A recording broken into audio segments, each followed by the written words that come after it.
كدلام كرد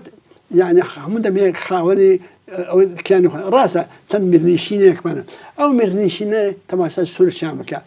أول سنة حدودي إيرانا صار بإيران بوا أول سنة حدودي دولة عثمانية صار بوام بوا فجيشنا أول تور زك ببنا مرنيشينه لك يكتري بقلنا شرب راكوجيلا بينها بيابو شيء درسي كده أو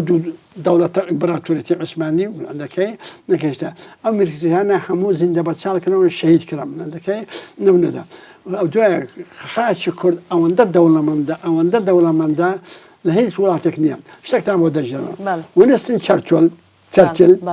ما أبينا أمريكاني خذوا جورة ترين رئيس وزراء إنجلترا بوم الحرب العالمية دوم نقدر كان لقى ستالين شركة راجل نقدر بوزيات الاتحاد السوفيتي نسبة بيشوا نقدر بيركان بإنجليزي مستوى ترجمة عربي كلام لا ترجمة عربي برجيك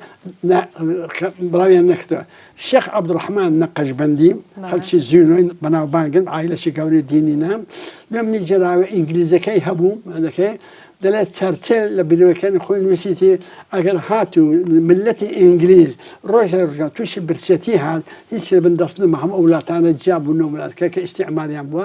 هذاك رولا روشالات بكن ليش نوستن رولا كردستان بكن لو رولا باشوري كردستان الجنوبية هذاك باشي سال عندك بخيوت عندك أو عند الدولة من ده وخاكة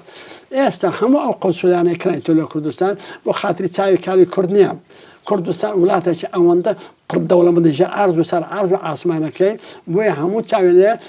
تماشى بكل جريدة كانوا خوان ترى بحث هذا ولا استثمار زورة يعني برهم هنا زورة مزالها يعني